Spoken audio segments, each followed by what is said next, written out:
인사합니다. 응원합니다. 하나님은 우리 교회를 사용하시고 여러분들을 축복하여 주실 것입니다. 초등학교 때 산수를 배웠습니다. 덧셈 뺄셈이 기본이죠. 지금 생각해 보면 루트가 왜 필요하고 적분 미분과 탄젠트 시그마 이런 게 왜 필요한지 모르겠습니다. 계산기 다 있고 핸드폰에 누르면 다 계산되니까 산수 못해도 잘 살고 있습니다.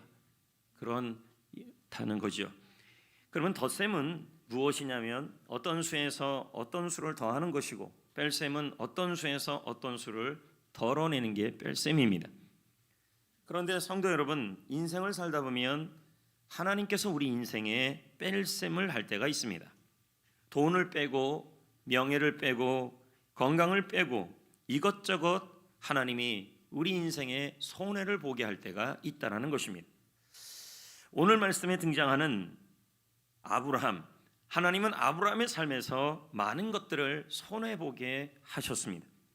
그래서 오늘 말씀 제목이 삶의 많은 것을 빼앗긴 것처럼 손해본 것처럼 느껴질 때라는 제목입니다. 이 말씀은 오늘 이 코로나19의 상황을 살아가는 여러분, 사업과 일터와 가정과 자녀와 그리고 학업을 하는 모든 분들에게 다 해당되는 말씀이죠. 왜냐하면 지금의 이 시대는 더하기가 아니라 빼기가 되어지고 있기 때문인 것입니다.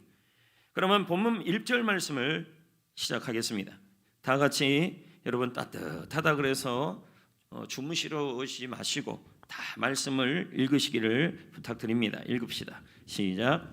아브람이 애굽에서 그와 그의 아내와 모든 소유와 롯과 함께 네겝으로 올라가니. 네, 아브라함이 애굽에서 아내, 소유, 롯은 조카지요. 모두 함께 지금 올라가고 있는 것입니다. 하지만 그에게는 자식이 없었습니다. 나이가 들어가면서. 그래서 아브라함은 이제는 하나님의 약속이 있었습니다. 그건 뭐냐면 너를 통하여 천하 만국이 복을 받을 것이며 너는 복의 통로가 될 것이다. 이것은 아브라함을 통해서 태어나는 자식이 있을 거라는 것입니다.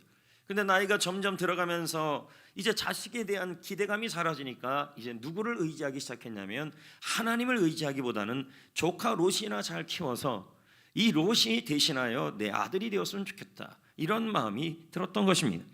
그러자 하나님께서는 이 조카 롯을 떠나게 만들고 빼앗게 만들고 손해보게 만들어 버렸습니다. 여러분, 우리는 모두 우리 주위에 이 롯이라는 대상이 있습니다. 롯은 사람이 될 수가 있고 사물이 될 수가 있습니다. 나의 건강도 롯이 될 수가 있습니다. 나의 집, 나의 땅, 나의 가족. 하나님이 어느 날 나의 삶 속에서 아브라함처럼 나의 건강을 빼앗아가고 마치 그렇게 보이는 거예요. 나의 집, 나의 땅, 나의 가족을 우리 하나님께서 이렇게 빼실 때가 있다는 것입니다. 어떤 분은 물질, 나의 롯이 물질, 재주, 재능, 친한 인맥도 될 수가 있는 것입니다. 사실 우리는 이런 것들을 참 의지를 많이 하고 살아갑니다. 그래서 하나님은 우리 인생에 뭐를 빼시냐면 우리가 하나님보다 더 의지하는 것들을 빼실 때가 어떨 때는 있다라는 것입니다. 그래서 내 인생에 손해를 보게 만든다는 것입니다.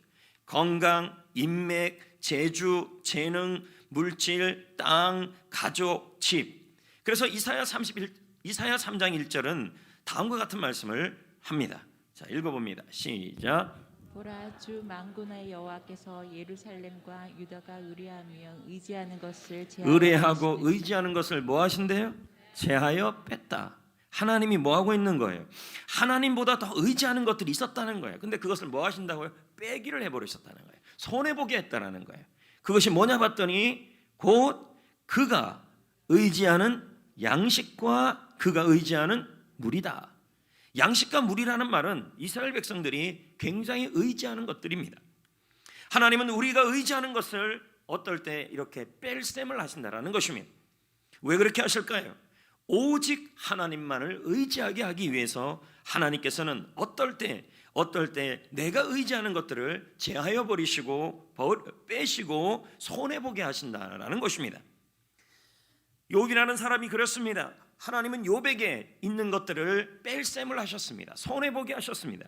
재물을 빼고 건강을 빼기를 해버리고 물질을 빼버리고 자녀를 빼버렸습니다. 친구를 빼고 종들을 빼고 거기다가 배우자까지 빼버렸습니다. 욥에게 남아있는 것은 없는 것입니다. 하나님은 욥의 인생을 뺄셈을 하신 것입니다. 이사야 3장 1절처럼 여호와께서 욥에게 재물과 건강과 물질과 자녀와 친구와 종들과 배우자를 제하신 것이었습니다. 말씀 그대로 한다면요, 욥이 재물이 있고 명예가 있고 건강이 있을 때는 항상 욥 주위에 좋은 소리만 하는 사람들이 이제는 욥이 전부 잃어버리니까 어떤 일이 일어나냐면 완전히 돌변해버린 것입니다. 그래서 여러분, 내 주위에 있는 사람이 실체를 알고 싶다면 내가 모든 것을 손해보고 잃어버렸을 때 누가 내 옆에 남아있느냐, 그리고 누가 내 곁에서 어떤 말, 좋은 말을 해주느냐, 그 행동을 보면 그 사람의 실체를 알 수 있는 것입니다. 욥은 비로소 자신이 그동안 유지해왔던 인간관계가 얼마나 부질없는 것인지를 알게 된 것입니다. 친구도 아내도 아무 도움이 되지 않았습니다. 욥 옆에는 아무것도 남아있지 않았고 아무도 남아있지 않았습니다. 욥은 의지할 대상이 없었습니다. 하나님이 다 제해버리시니까 이제 오직 믿을 분은 하나님밖에 없었습니다. 그제서야 욥은 이렇게 고백합니다. 욥기 42장 5절 6절 다 같이 읽어보겠습니다. 내가 주께 대하여 귀로 듣기만 하였사오나 이제는 눈으로 주를 배움나이다. 그러므로 내가 스스로 거두어 드리고 티끌과 재 가운데서 회개하나이다. 욥은 지금 뭐라고 얘기합니까? 내가 지금까지는 내 옆에 많은 것들이 있었다. 자식도 있고 건강도 있고 재물도 있고 물질도 있고 친구도 있고 배우자도 있었다. 근데 그 모든 것들이 전부 하나님이 제어버리시니까 그 전에 있을 때는 하나님을 귀로만 들었는데 이제 하나님이 뺄셈을 하고 나니까 이제는 하나님을 눈으로 보고 있다. 이건 무슨 말이에요? 하나님을 더 알게 됐다. 다른 말로 표현하면 자식은 떠나고 물질은 떠나고 건강은 떠나고 친구도 떠나고 여러분 배우자도 떠났지만 뭐라 그래요?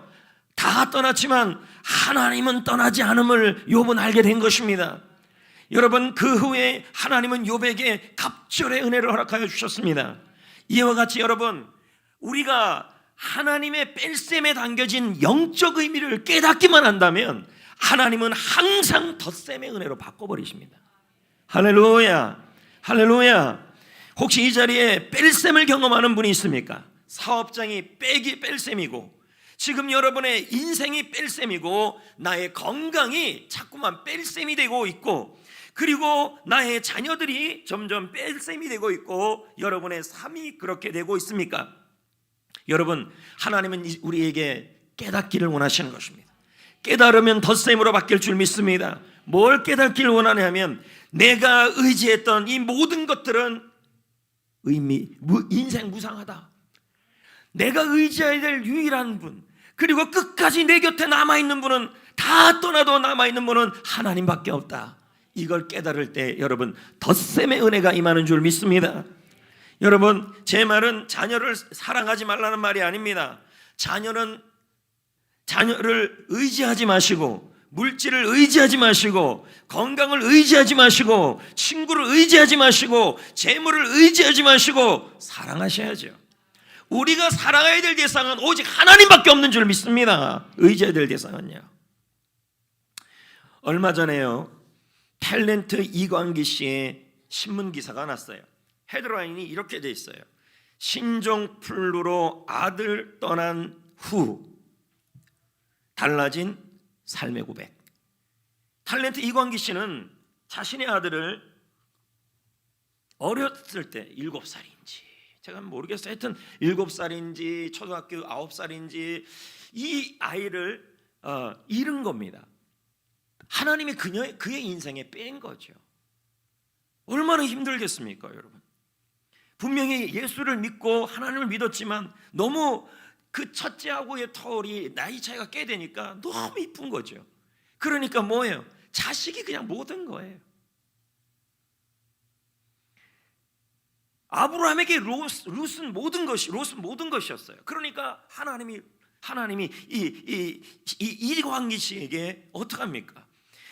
어린 아들을 그가 인생을 살아갈 때 기독교인이었지만 탤런트로 살아갈 때 뭐냐면 하나님만을 의지하는 그런 것들이 너무 적었어요. 그러자 하나님이 그의 인생에 뺄셈을 주신 거예요. 그가 그의 헤드라인에 이렇게 고백하지 않습니까? 신종 플루로 아들을 하늘나라로 보낸 이후에 나의 삶은 달라졌다, 변했다는 거죠. 아들을 잃고 마음이 너무 힘들어서 사람들이 위로해 주지만 그 위로도 오래가지 못하더라는 것입니다. 그때 IT에 지진이 났다는 소식을 듣습니다. 아들의 사망보험금이 있었습니다. 이 사망보험금을 그냥 자기가 쓰기에는 너무 아들 앞에 부끄러워서 이 사망보험금으로 IT에 가서 모두 기부를 합니다. 그리고 나서 지금은 얼마 전에 이 IT에 미래 다음 세대를 위해서 이 탤런트 이광기 씨가 학교까지 지었어요. 그가 신문 기사에서 이렇게 말합니다. 최근 기사예요. 가족을 잃는 것은 너무도 큰 슬픔입니다. 하지만 나중에 하늘나라에서 나의 아들 석규를 만나도 아빠를 향하여 멋지게 살았다고 저는 박수를 받고 싶습니다. 이렇게 고백을 하더라는 것입니다. 그는 아들을 보낸 이후에 달라진 삶의 고백을 합니다. 뺄셈의 은혜이죠. 여러분, 우리 교회도 지난주 많은 분들이 하늘나라 갔습니다. 그렇게 가신 분들의 고백들, 남겨진 분들의 고백들은 하늘같이 동일한 고백들이었을 것입니다. 이제 나는 어떻게 사느냐? 이제 나는 어떻게 살아가느냐? 이 자식들은 어떻게 키우고 나는 어떻게 살아가느냐? 이게 떠난 사람들의, 남겨진 사람들의 아픔이에요. 이광기 씨가 그랬고 아브라함이 그랬을 거라는 거죠.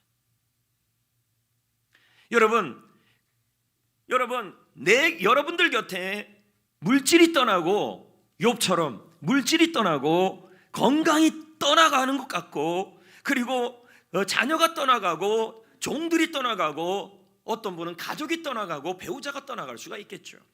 그럼에도 불구하고 이때 이런 하나님이 뺄셈을 주실 때 영적 의미를 깨달으면 항상 하나님은 덧셈으로 바꾸시는 것입니다. 그러면 여러분, 이럴 때 우리는 뭐예요? 다 떠나가도, 내가 그동안 그렇게 의지했던 것들이 다 떠나가도 하나님만은 떠나지 않고 남는다. 내가 손해보아도 하나님은 남아서 나를 지키신다라는 것을 우리는 믿으셔야 한다는 거예요. 다윗은 어떻습니까, 여러분? 다윗만큼 인생에 굴곡진 인생을 산 사람이 어디 있습니까? 여러분, 아들이 배신을 해요. 아들이 압살롬이. 그 아들이 배신하는 것을 보면서 어떻게 해요? 살던 궁궐도 잃었고. 여러분, 사무엘상 11기상 읽어보면요, 다윗이 그 궁궐 다윗성에서 밤에 떠나가는 모습이 나와요. 그 억장이 무너지는 거죠. 궁궐을 잃어버리고, 그리고 돈, 권력, 명예, 그리고 신하 전부 잃어버리고, 다윗이 그 길을 떠나는데 그 요단강 간편에서 시므이라는 사람은 뭐라 그럽니까? 당신은 저주합니다. 자신의 신하들이 그런 말을 해요. 하나님은 다윗의 인생에 뺄셈을 지금 하고 있었어요. 하나님은 다윗의 인생에 손해를 보게 하고 있었어요. 얼마나 힘들었을까? 여러분, 인생에 한두 개도 아니라 여러 개를 이렇게 마이너스를 경험하고 손해를 경험하고 뺄셈을 경험하는 때가 있다라는 것입니다. 다윗이 지금 그 상황에 처해졌다는 거예요. 이런 과정에서 다윗은 시편 27편은 그 배경에서 나온 거예요. 뭐라고 고백하냐면 이렇게 고백해요. 내가 여호와께 바라는 한 가지 일이 있다. 내가 바라는 것은 내가 잃어버린 왕궁, 궁궐, 돈, 권력, 명예를 다시 회복하는 것이 아니라 내가 바라고 원하는 일이 단 한 가지가 있는데 그것을 구하는데, 그것이 뭐냐면 내가 나의 평생에 여호와의 집에 살면서 여호와의 아름다움을 바라보며 그의 성전을 사모하는 것이라. 이게 무슨 말일까요? 다윗은 잃어버린 권력과 재물로 인하여 재물과 권력의 무상함을 느낀 것입니다. 자식도 소용이 없다. 물질도 소용이 없다. 궁궐도 소용이 없다. 신하도 소용이 없다. 다 무상하다. 의지할 대상이 안 된다. 오직 영원한 것은 나의 하나님밖에 없다. 그래서 나는 하나님만 사모하고 하나님의 집만 사모할 것이다. 이게 다윗이었어요. 이렇게 깨달을 때 하나님은 항상 덧셈으로 바꿔요. 아멘. 여러분, 다윗은요, 그의 인생에서 권력과 재물이 빠져나가니까 하나님만을 구하는 명품 예배자가 됐어요. 오늘 이 자리에 빼기를 경험한 분들이 있습니까? 뺄셈을 경험하는 분이 있습니까? 하나님들이 여러분의 인생에 뭔가를 자꾸 제하시는 마이너스를 주고 있는 분이 있습니까? 아니, 그렇겠죠. 코로나 상황에서 마이너스가 아닌 상황은 사람들도 어디 있겠습니까? 거의 다 그렇죠. 그런 경험, 건강이 자꾸 아파요, 마이너스예요. 물질이 마이너스예요. 일터 사업장이 마이너스예요.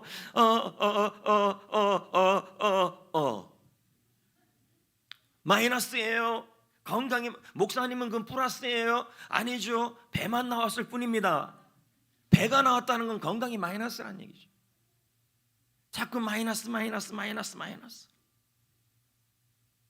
하나님이, 그래서 우리가 생각할 때 내 인생이 왜 이렇게 손해만 자꾸 보느냐. 사업장도 손해보고 다 손해보고 이럴 때 여러분 뭘 깨달아야 되냐면, 권력과 재물과 사람과 건강은 전부 내가 의지할 대상이 아니구나.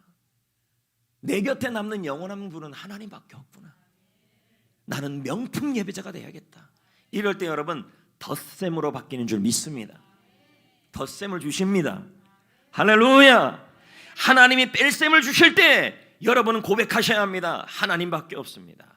하나님만을 의지합니다. 하나님만은 떠나지 않습니다. 다 떠나도 하나님은 안 떠납니다. 그 하나님이 나의 모든 것입니다. 그 하나님만을 예배합니다. 이럴 때 여러분 덧셈이 돼요. 실제로 여러분 다윗은 덧셈이 돼요. 한 번도 압살롬을 향하여 여러분 다윗이 죽이라는 말을 하지 않아요. 누가 죽이는데요? 그 못된 요압이에요. 요압은 다윗의 군대장관, 국방장관이에요. 여러분, 제가 성경을 읽으면서요, 참 요압만큼 속인 사람이 없다. 진짜 순종하네요. 죽이지 말라 그러면 죽이고. 결국 요압의 만료가 어떻게 된지 아십니까? 다윗이 피를 안 묻히니까 솔로몬이 죽여요.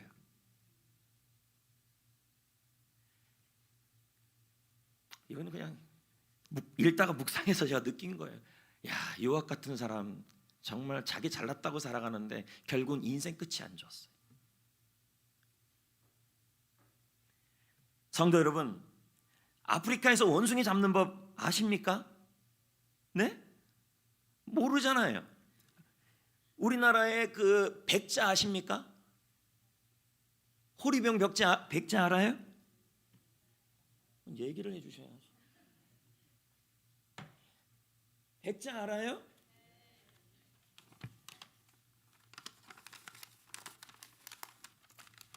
이렇게 생긴 거예요. 주둥이는 이렇고 밑에는 두껍고, 알아요? 그리고 요거는 무슨 색깔이냐면 요 색깔이에요. 다 보여요.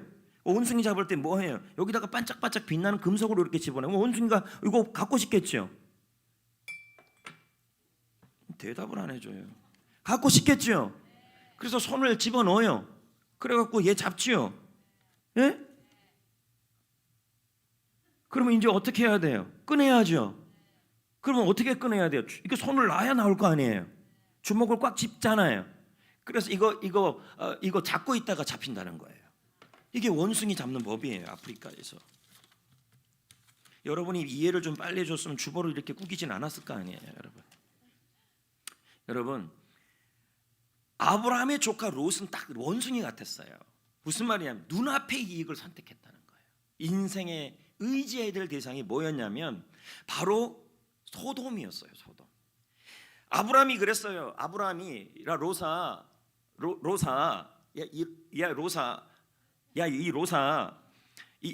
롯이야, 너는 가고 싶은데 가라. 나는 나쁜 땅이든 뭐든 상관없이 있겠다. 그랬더니 이 롯이 어디를 택하냐면 요단 지역, 소돔 지역을 선택해요.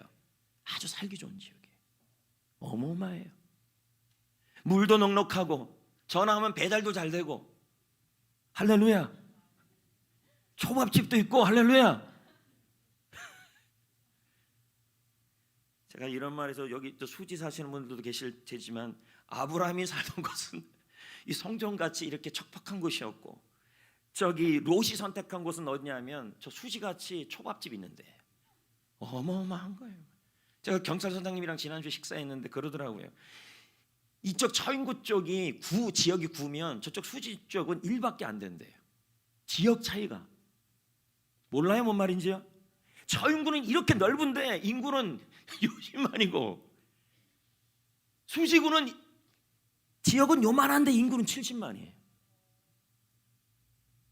제 말은 이제 거시기 수지 사는 분들도 잘 될 줄 믿습니다. 이거 말 잘못했다 큰일 납니다. 예를 들면 그렇다는 거죠.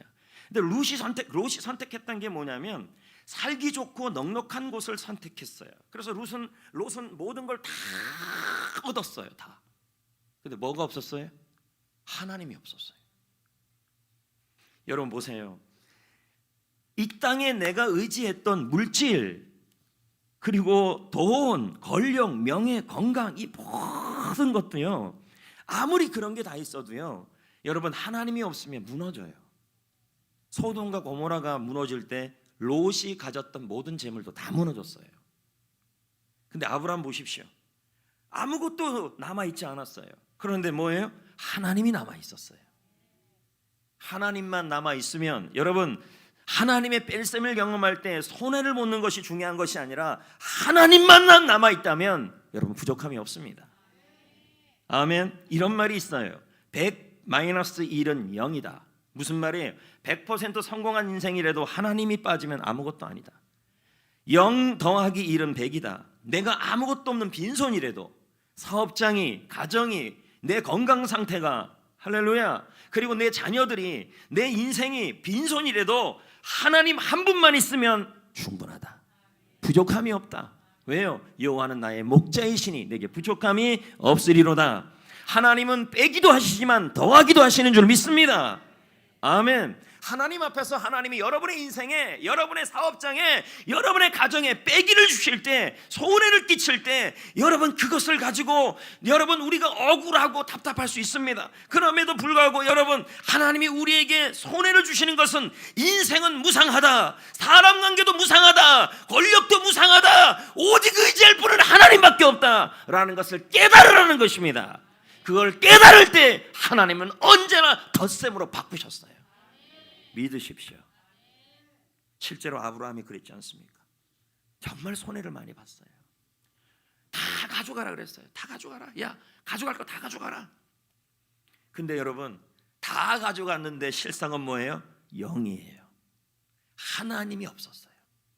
근데 아브라함은요, 다 뺏겼어요. 다 손해봤어요. 근데 한 분이 남았어요. 그러면 여러분 100이에요. 보세요. 13절에 다 가져가. 야, 네 가져갈 거 다 가져가라. 그랬더니 이제 뭐예요? 아브라함이 이제 이런 생각이 들었어요. 이제 내가 의지할 대상은 하나님밖에 없구나. 이 마음을 먹자 하나님이 말씀하시기 시작해요. 14절. 또 보세요, 여러분. 손해 봤을 때 하나님이 여호와 나타나요. 시작. 여호와께서 아브라함에게 이르시되 뭐예요? 많은 것을 뺄셈을 하고 하나님 자신을 주신 거예요. 지금 무엇을 손해보고 있습니까? 아니, 이렇게 질문해 볼게요. 하나님이 여러분의 인생에서 무엇을 뺄셈하고 있습니까? 아니, 또 이렇게 질문해 볼게요. 하나님이 여러분의 가정에서 지금 무엇을 뺄셈하고 있습니까? 또 이렇게 질문해 볼게요. 하나님이 여러분의 일터에서 무엇을 뺄셈하고 있습니까? 하나님이 여러분의 자녀들에게서 무엇을 뺄셈하고 있습니까? 무엇을 손해보고 있습니까? 건강입니까? 집입니까? 땅입니까? 친한 인맥입니까? 돈입니까? 아니면 자신감입니까? 사랑하는 성도 여러분, 하나님이 뺄셈할 때가 있어요. 손해보게 할 때가 있어요. 그래도 여러분, 하나님은 남아 있습니다. 하나님이 함께 있습니다. 하나님이 계시면, 하나님만 남아있으면, 하나님만 함께 하시면 부족함이 없습니다. 여러분의 사업장에 뺄셈이고, 여러분의 인생이 뺄셈이고, 여러분의 셀이 뺄셈이고, 여러분의 가정이 뺄셈이라도 하나님이 남아 계시면 할렐루야! 부족함이 없는 줄 믿습니다. 그래서 이런 표현이 있잖아요. 굿 마이너스 갓은 제로다. 아무리 좋은 것이 있어도 하나님이 없으면 아무것도 아니에요. 그러나 갓 더하기 0은 굿이다. 하나님이 있으면 아무것도 없어도, 손해 보아도, 할렐루야, 마이너스가 돼도 가장 좋은 것이다. 믿으시면 아멘. 여러분, 내가 욕심 부린다고 사업되는 거 아니에요. 내가 욕심 부린다고 해서 자녀 키워지는 거 아니에요. 인간끼리 아웅다웅한다 그래서 자식이 잘 되는 거 아니에요. 여러분이 욕심 부리고 여러분이 열심히 부린다고 해서 여러분의 사업장이 이 직장 생활이 되는 게 아니에요. 하나님이 주셔야, 하나님이 되게 하셔야 할렐루야 됩니다. 아멘. 여러분, 그러므로 삶의 많은 것을 손해볼 때 어떻게 해야 할까요? 우리 하나님께서는 성경에 보면 삶의 많은 부분을 손해보게 하는 경우들이 있어요. 그리고 하나님이 뺄셈을 하게 할 때가 있어요. 근데 하나님이 뺄셈을 할 때 하나님이 덧셈으로 바꿔주신 분이 있는 반면에, 하나님이 뺄셈을 줄 때 하나님이 덧셈이 아니라 계속 뺄셈이 되는 사람들도 있었다는 거예요. 저는 우리 성도님들이 코로나19의 상황에서 여러분, 하나님이 주신 뺄셈이 주신 영적 의미를 깨달아서 하나님의 덧셈의 은혜를 여러분의 사업장에서, 직장에서, 가정에서, 송전교회에서 누리시기를 축복합니다. 아멘. 그럼 여러분, 아브라함은 어떻게 이 상황을 극복했을까요? 뺄셈을 주실 때 여러분, 하나님 말씀대로 가다가 이런 일이 일어난 거예요. 하나님 말씀 가다가, 자 14, 17절에 보세요. 어떻게 했어요? 지금 하나님께서 아브라함 인생에 뺄셈을 주셨어요. 아브라함아, 너 롯이 너의 아들이 아니야. 네가 지금 나이가 90세가 넘어도 내가 분명히 말했잖아. 너로 인해서 복의 근원이 될 것이고 너로 인해서 큰 민족을 이룰 것이다. 네 자식이 태어날 것이다. 그러니 너는 롯은 네가 가지고 있는 그 조카를 의지하지 말고 나를 의지해야 된다는 걸 좀 알려주는 거예요. 그러면서 하나님께서 지금 여러분의 일터에, 여러분의 사업장에, 여러분의 인생의 자녀들에게, 가정에 하나님이 자꾸 마이너스를 주실 때 하나님이 덧셈으로 바꾸셔야 돼요. 어떻게 해요? 자 보자고요. 14절, 너는 눈을 들어 너 있는 곳에서 북쪽과 남쪽과 동쪽과 서쪽을 뭐하라? 바라보라. 예? 이 바라보라는 말은 믿으라는 얘기예요. 믿음은 바라는 것들의 실상이다. 아멘. 이게 무슨 말입니까? 아브라함아, 너 지금 네가 하나님이 자꾸 뺄셈을 주셨는데, 뺄셈한 물질, 뺄셈한 건강, 그래서 자꾸 어제 재직학교 때 나온 것처럼 미래에 대해서 여러분 안 좋은 각본을 쓰지 마라 이 말이에요. 사업장에 대해서 미리 안 좋은 각본, 어제 재직학교 때 나온 얘기예요. 사업장에 대해서 미리 안 좋은 각본, 본인이 자꾸 각본을 써요. 쓰지 말아라. 마이너스가 되고, 그리고 사업장에 마이너스가 되고, 직장에 마이너스가 되고, 가정에 마이너스가 되고, 교회 생활이 마이너스가 된다 할지라도 네가 안 좋은 각본을 쓰지 말아라. 다 떠나도 나는 남아있다. 아직도 내가 각본을 쓸 거다라는 거예요. 그래서 너는 네가 할 일은 뭐예요? 바라봐라. 동쪽, 남쪽, 북쪽, 서쪽을 바라라 말한 뭘까요? 전능하신 하나님이 있다. 그 하나님이 채우실 걸 믿고 바라봐라. 믿어라. 뺄셈이 덧셈이 되기 위해서 믿으라는 거예요. 그런 다음에 뭐예요? 바라본 다음에 믿고 나서 17절에요. 너는 믿기만 하는 게 아니라 일어나 그 땅을 종횡으로 두루 다녀 보라. 그러면 덧셈이 될 것이다. 주리라. 아멘. 뭐 할 때 하나님이 뺄셈이 덧셈이 되게 해요? 믿고 하나님이 지금 다 떠나고 하나님이 지금 다 없고 가정에 일터에 직장 사업을 하는데 자꾸 마이너스예요. 여러분 경제를 믿지 마시고 여러분 우리 하나님을 다스리심을 믿으셔야 하는 것입니다. 다 마이너스고 직장이 일터가 마이너스고 삶이 마이너스고 건강이 마이너스여도 다 손해보아도 하나님은 남아있고 그 하나님이 함께한다고 바라보고 믿으라. 그리고 일어나라. 이 말은 뭐예요? 포기하지 말아라. 그러면 뭐가 된다? 주리라. 덧셈이 될 거다. 할렐루야. 삶의 많은 것을 손해보고 있습니까? 여러분 지금 사업장이 지금 이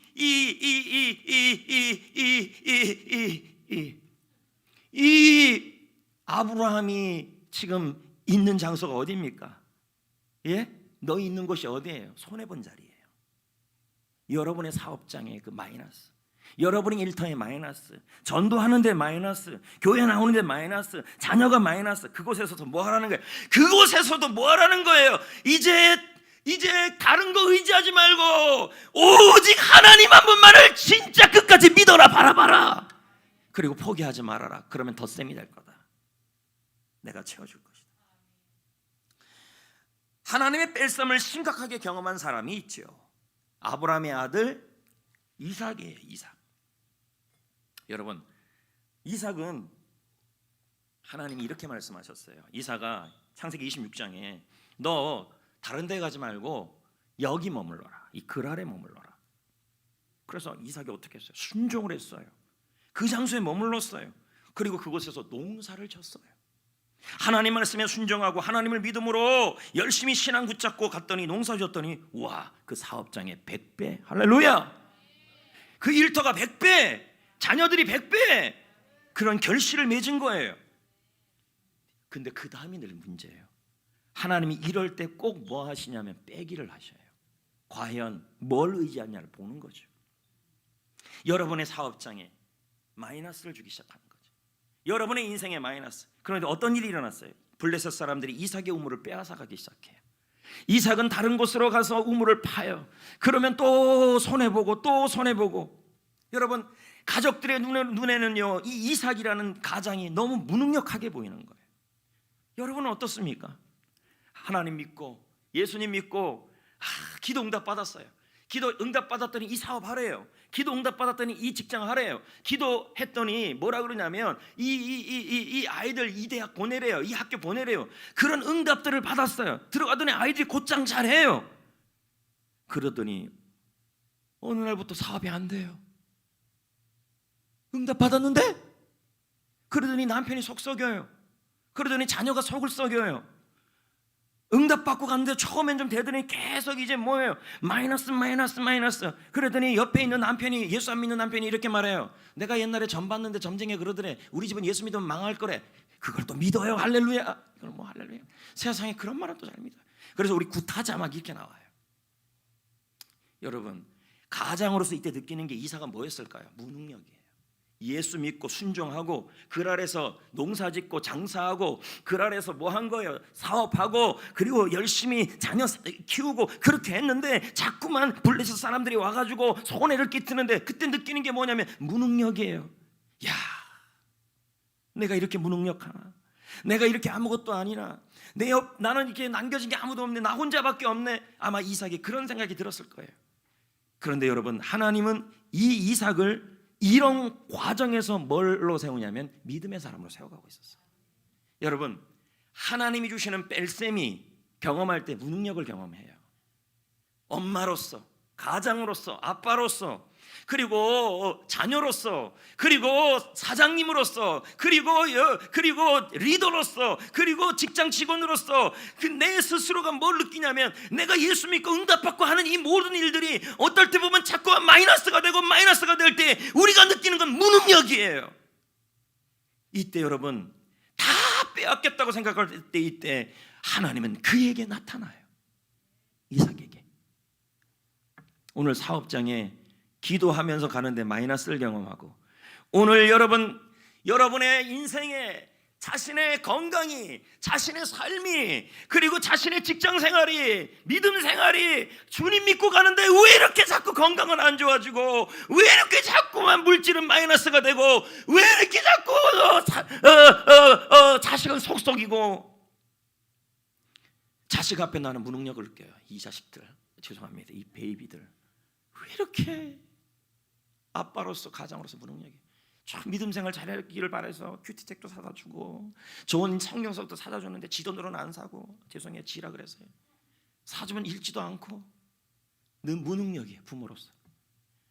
얼마나 아빠가 외롭겠어요. 엄마로서 외롭고, 배우자로서 외롭고, 셀리로서 외롭고, 다 혼자 남는 무능력을 느낄 때 이 이삭에게 주님이 나타나 하시는 말씀이 있어요.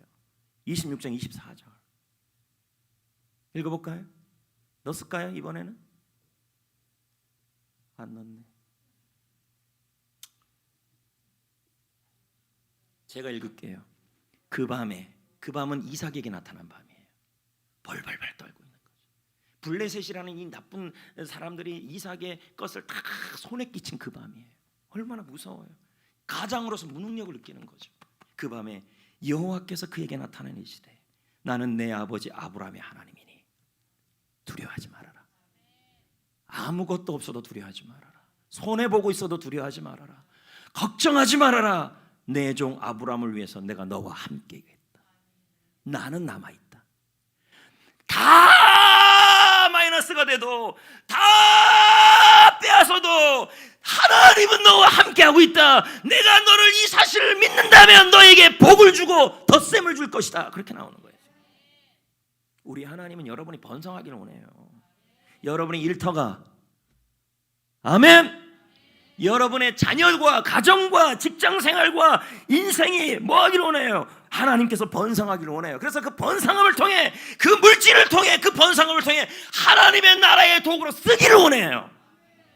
그러기 전에 그냥 덧셈만 주면 어떻게 되겠어요? 하나님 의지하지 않으니 빼기를 주시는 거예요.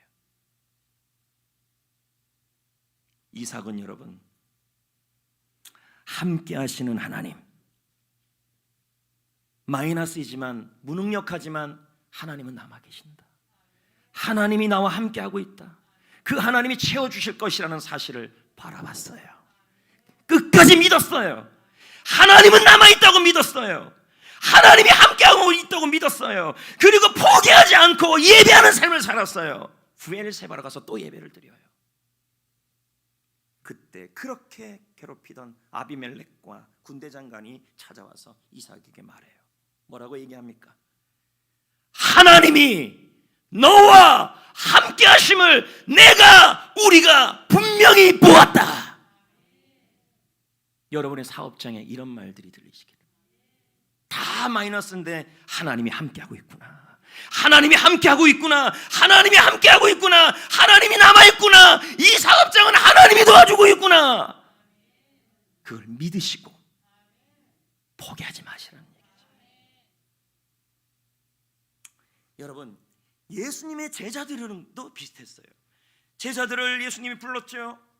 제자들의 인생에서 참 많은 것을 예수님께서 손해를 끼치셨어요. 제자들은 예수님을 따르기 위해서 젊음을 바쳤어요. 우리 교회 성도님들처럼 청춘을 바쳤어요.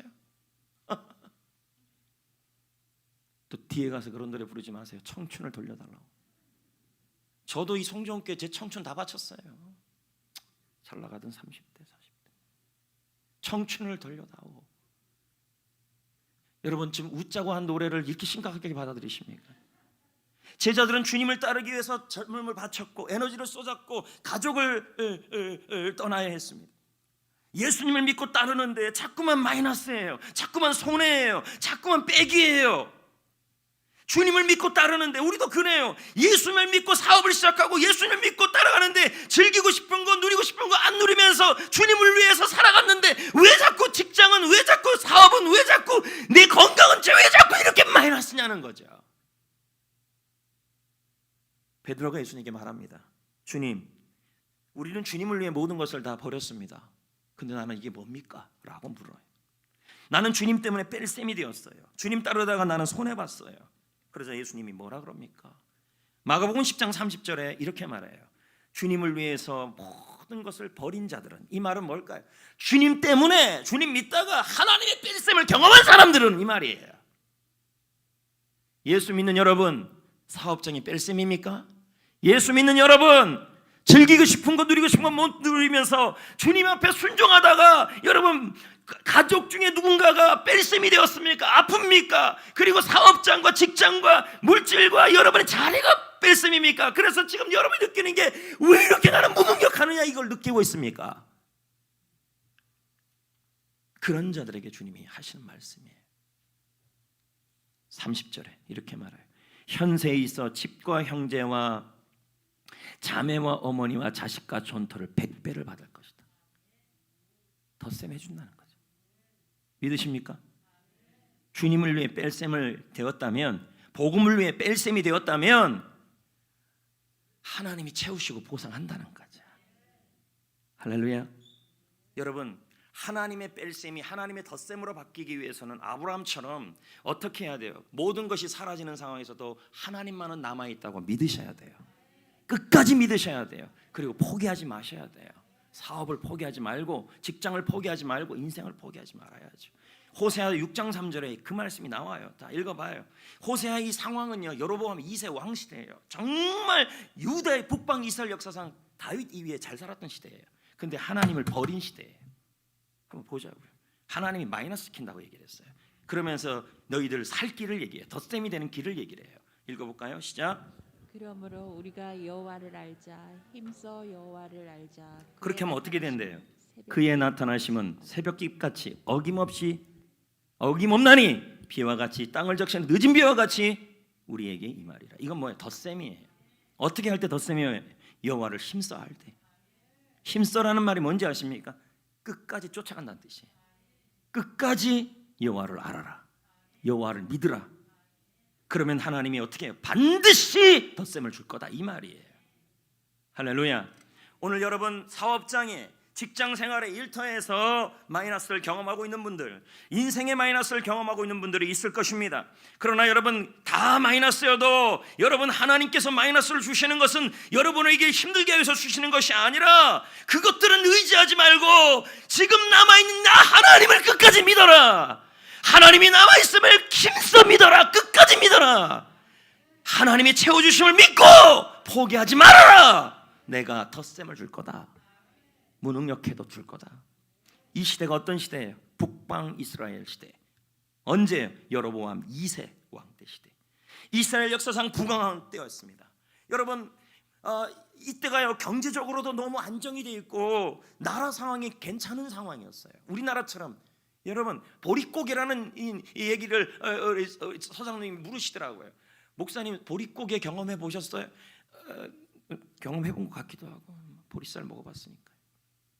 쌀이 없으니까 여러분 보리로 연명하던 시대 아닙니까? 유대인들도 그래요. 유대인들도요 보리를 심고 밀을 심는데 밀이 늦게 추수가 돼요. 그래서 뭐예요? 보리는 빨리 추수돼요. 그래서 보리를 넣어요. 그래서 유대인들도요 안 구우려고 보리를 심어요. 그래서 유대인들도 보리고개가 있었어요. 우리나라는 그런 시대였는데 지금 나라가 좋아졌어요. 아무리 여러분 코로나로 힘들다 그래도요 밥 굶는 사람은 없어요. 국방력 6위 미얀마에서 우리나라 보고 최강 군인을 파송해 달라고 하는 나라. 오늘 왜 이렇게 분위기가 좋은 나라, 이런 나라 때가 어디였냐면 바로 여로보암 2세 때였어요. 근데 문제는 뭔지 아십니까? 나라는 부강했는데 영적으로 무너졌어요. 그래서 호세아 선지자가 나타나서 외친 거예요. 지금 나라 상태가 좋냐? 경제적으로 안정됐냐? 야, 아무리 나라 상황이 좋고 경제적으로 안정되어도 하나님 없으면 아무것도 아니다. 다 마이너스 될 거다. 너희들 지금 우상숭배하고 있지 않냐? 이 나라는 제약으로 무너질 것이다.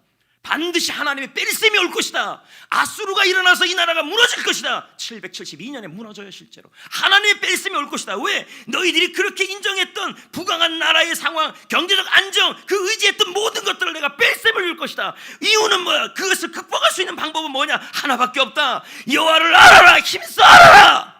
끝까지 하나님의 함께 하심을 믿어라. 하나님만 의지하고 포기하지 말아라. 그러면 하나님이 나타나실 것이다. 회복의 방법이 그거라고 지금 설명하고 있는 거죠. 하나님의 채우심을 믿고 영적 열심을 가져라. 기도의 자리를 회복해라. 예배의 자리를 회복해라. 그게 방법이다. 하나님을 힘써 알지 않으면, 하나님을 믿지 않으면, 함께 하신 하나님을 믿지 않으면 하나님의 회복이 일어나지 않는다. 지금 코로나가 문제가 아니에요. 코로나 중에서 하나님을 의지하는 게 더 좀 중요하다는 거죠. 지금 상황이 뺄셈입니까, 여러분? 하나님의 뺄셈을 경험하고 있습니까? 손해를 보고 있습니까? 코로나로 손해를 보고 있습니까? 한국교회는 지금 뺄셈을 경험하고 있어요. 왜 한국교회 이 뺄셈을 주셨냐? 지금 한국교회가 이 하나님의 뺄셈이 덧셈으로 바뀌는 방법은 하나밖에 없어요. 그래도 우리가 의지할 건 건물이 아니다. 우리가 의지할 건 사람 수가 아니다. 우리가 의지할 건 교회 재정이 아니다. 우리가 의지할 것은 하나님 한 분이다. 하나님 한 분을 힘써 알 것이다. 하나님 한 분을 끝까지 믿을 것이다. 하나님이 함께 하심을 믿는다. 이 하나님이 채우실 것을 믿습니다. 한국교회를 포기하지 않습니다. 그럴 때 한국교회가 살아납니다. 여러분, 강해집니다. 여러분들도 강해지고 사업장도 강해져요. 그래서 다니엘서 11장 32절에 뭐라 그래요? 하나님을 아는 백성은 강하여지고 용맹할지어다. 하나님 아는 게 이렇게 중요해요. 최근에 영화 미나리라는 영화가 알려지고 있지 않습니까? 이 영화 감독이 누구예요? 정이삭 씨예요. 이삭. 이 영화는 자신의 이야기예요. 골든글로브상을 수상했을 때 7살 딸이, 정이삭 씨 딸이 신문 기사에 나왔잖아요. 아빠 7살이에요. 아빠 내가 기도했어요. 현재 이 영화가 들어올린 트로피만 75개예요. 재미없어요. 보면 이런 상 받은 영화들은 거의 재미가 없습니다. 그런데 의미가 있어요. 이 영화가 자기 인생이에요. 이 영화 하기까지요 수없이 말아먹어요. 마이너스. 하나님이 다 신자예요. 근데도 하나님을 믿는데도 자꾸 마이너스를 주신 이유가 있어요. 왜요? 하나님이 마이너스 주시는 것은 인맥 의지하지 말아라. 인맥, 사람 의지하지 말아라. 물질 의지하지 말아라. 하나님 한 분만을 남기신 거예요. 이 영화의 내용은 그의 가족의 이야기인데 캘리포니아로 이민을 갔어요. 온갖 어려움을 겪었어요. 하나님은 이 가정에, 믿음의 가정에 자꾸 빼기를 주는 거예요. 하는 일마다 장기간의 가뭄을 주고 우물은 메말라버리고 농장은 갑작스럽게 화재가 나고 방법이 없어요. 그러다가 이 감독은 영화에서 자기가 자기 동네에서 한국에 살 때 자기 할머니가 했던 말인지 누가 했던 말을 대사로 바꿨어요. 배우 윤여정 씨가 이 영화에서 한마디를 해요. 미나리 얘기를 해요. 다른 채소들보다 끈질긴 생명력이 있는 게 미나리다. 나는 그걸 들었다. 우리 할머니한테 들었는지. 그래서 나는 이 미나리를 심어야겠다. 그래서 미나리예요. 포기하지 않는 삶.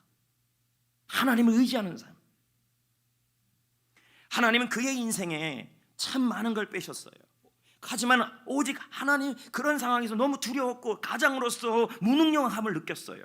그런데도 하나님은 이삭에게 했던 것처럼 정이삭에게 이렇게 말했겠죠. 두려워하지 말아라. 다 손해보아도 내가 너와 함께하고 있다. 여러분의 사업장에 하나님이 함께하고 있습니다. 여러분의 일터에 하나님이 함께하고 있습니다.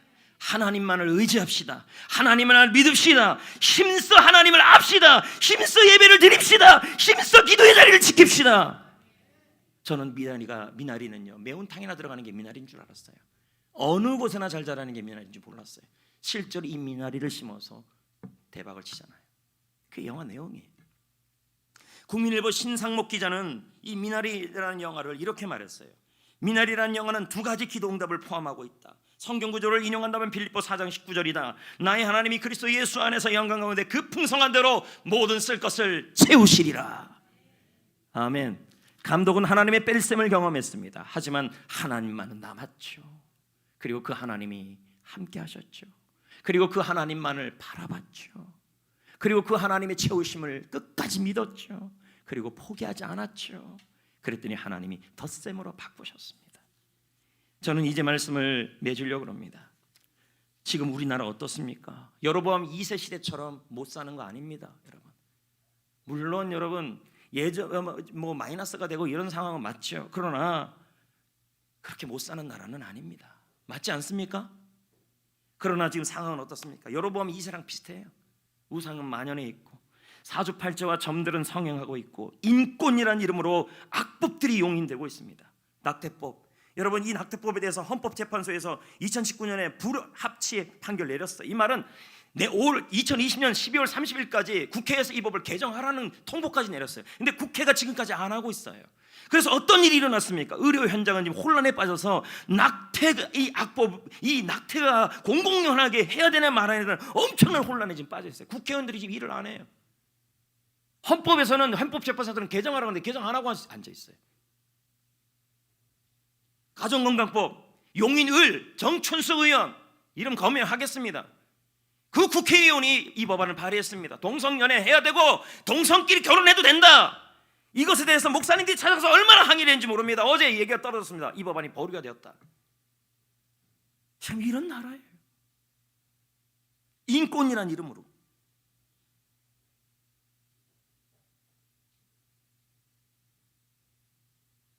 코로나 전에 교회는 복음보다는 십자가의 섬김을 멀리했고 믿음은 그냥 한낱 위안거리 정도예요. 주일날 예배 나오고 예배 드리고 믿음 생활하는 건 그저 나의 평안을 위해서 드리는 그냥 위안거리였어요. 하나님이 코로나를 위해서 한국교회와 대한민국에 지금 빼기를 주고 있는 거예요.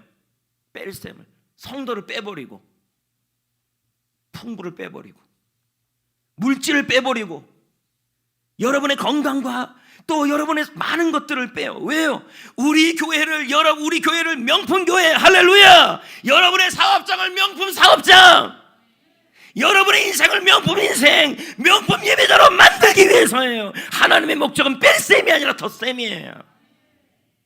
뺄셈이 덧셈이 되게 하기 위해서 끝까지 힘써 여호와를 믿어야 돼요. 함께하고 있음을. 여러분의 사업장이 함께하고 있어요. 한국교회와 함께하고 있어요. 여러분의 가정과 함께하고 있어요. 할렐루야. 하나님이 여러분의 자녀를 키울 것이고 하나님이 여러분의 사업장을 책임지실 것이고 한국교회를 책임져서 덧셈을 주실 것입니다. 끝까지 포기하지 말고 하나님을 믿으시고 힘써 하나님을 아십시오. 그 어떤 때보다 더 열심히 믿음 생활하셔야 합니다.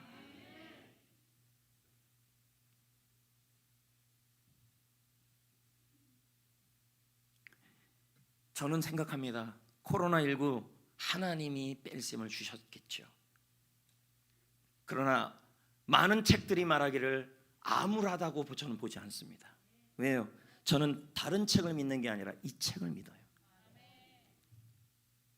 하나님이 제하시고 빼시는 것은 다른 이유가 아니에요. 하나님만을 의지하고 하나님만을 바라보고 하나님만을 끝까지 믿고 포기하지 말고 하나님만이 모든 것임을 믿고 나아가는 그렇게 하는 것을 우리가 바뀌는 사업장이 되기를 원하고 일터가 되기를 원하고 인생이 되기를 원하시기 때문인 것입니다. 하나님은 뺄셈을 경험하고 있는 우리에게 말씀하십니다. 삶의 많은 것들, 부유함, 건강, 믿음 생활, 뺄셈을 경험하고 있는가?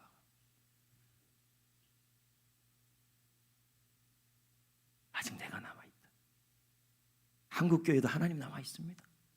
내가 남아있다. 여러분의 가정에도 일터에도 하나님이 남아있다. 나는 회복의 하나님이다. 덧셈의 하나님이다. 내 입을 넓게 열라 내가 채우리라. 두려워하지 말아라. 손해보고 있어도 무능해도 두려워하지 말아라. 내가 있다. 내가 있다. 내가 함께하고 있음을 믿어라. 사업장에, 일터에, 인생에 끝까지 그리고 힘써 하나님을 알아라. 영적 열심을 내라. 더 기도의 자리를 지켜라. 예배의 자리를 힘써 잡아라. 삶을 포기하지 말아라. 이런 것을 다 회복해 줄 것이다. 저는 코로나 상황 이후에도 한국교회와 여러분의 사업장과 여러분의 인생에 희망이 있다고 믿습니다. 아멘. 왜요? 주님은 안 떠나니까. 이 찬양 다 같이 한번 불러봅시다.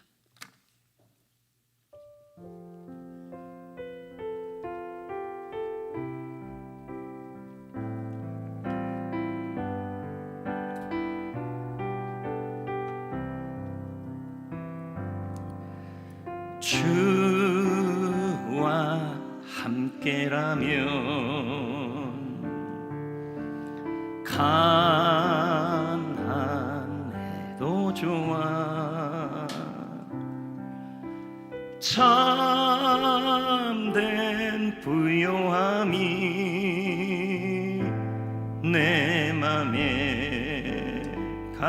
가득하니까 때로는 날 유혹하려고 세상 바람 휘몰아쳐 와도 나는 결코 잊을 수 없어 자비로운 주의 음성을 주와 함께라면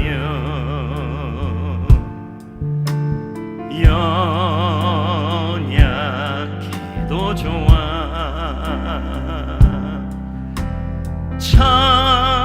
참된 강건함이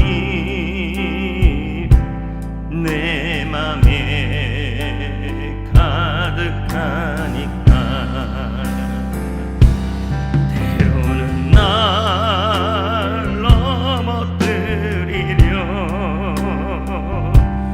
거친 파도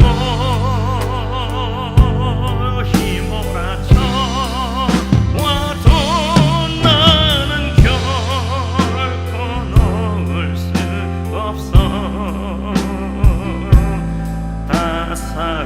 따사로운 주의 손 3절 내 맘 아시는 주 내 맘 아시는 주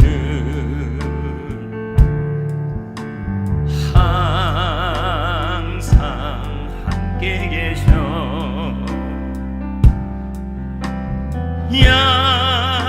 약한 내 영혼에 위로와 능력 주시네 가난해도 병이 들어도 시련의 밤 어둡고 깊어도 나는 결코 떠날 수 없어